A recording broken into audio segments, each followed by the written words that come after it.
মা, বাবা, ভাই-বোন প্রত্যেকটা প্রিয় মানুষগুলোকে নিয়ে যদি সারাটা জীবন একটা ছাদের নিচে কাটিয়ে দেওয়া যেত, তাহলে কতই না ভালো লাগতো, তাই না? আসলে মেয়েদের জীবনটাই কেমন যেন। যেই বাড়িতে ছোট থেকে বেড়ে ওঠা, সেই বাড়িটাকে ছেড়ে সম্পূর্ণ একটা নতুন বাড়িতে এবং নতুন একটা মানুষের হাত ধরে সারাটা জীবন কাটিয়ে দেওয়াই হচ্ছে মেয়েদের জীবন। আর অন্যদিকে ছেলেদের জীবনটা দেখেন, তারা বাবা, মা, ভাই, তারপর নিজের বাড়ি কোনো কিছুই তাকে ছেড়ে আসতে হয় না। সেই সম্পূর্ণ নতুন একটা মানুষকে নিয়ে সে সারাটা জীবন তার নিজের বাড়িতেই কাটাতে পারে। মাঝে মধ্যে আমার মনে হতো, মেয়ে না হয়ে যদি ছেলে হতাম তাহলে অনেক বেশি ভালো হতো।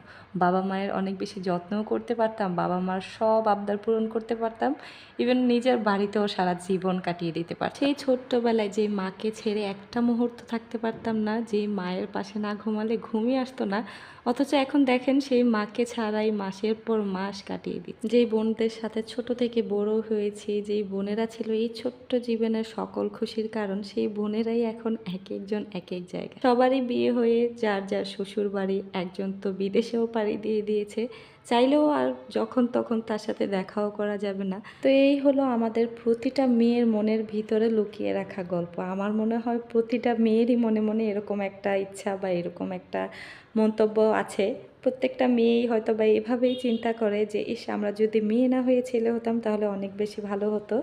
আর আমার তো সব সময় কেন যেন এই কথাটাই মাথায় ঘুরে, এই ব্যাপারটাই সবসময় চিন্তা করতে থাকি। যখন একদমই একা থাকি তখন এই ব্যাপারগুলো আরও বেশি মনে পড়ে যে, ইস, যদি সবাই মিলে একসাথে এক ছাদের নিচে থাকতে পারতাম তাহলে অনেক বেশি ভালো হতো। কেন বিয়ে হয়ে যায়, কেন এইসবের তো কোনো দরকারই ছিল না। সবাই একসাথে মা বাবা ভাই বোন সবাইকে নিয়ে একসাথে থাকা যেত, তাহলে অনেক বেশি ভালো লাগতো, অনেক বেশি শান্তিতে থাকতাম। আসলে আমি আমার বাবা মা এবং সব বোনদেরকে অনেক বেশি মিস করি, তাই হয়তো বা সারাক্ষণ এগুলোই ভাবতে থাকি। আপনারাও কি আমার মতো এগুলো ভাবেন?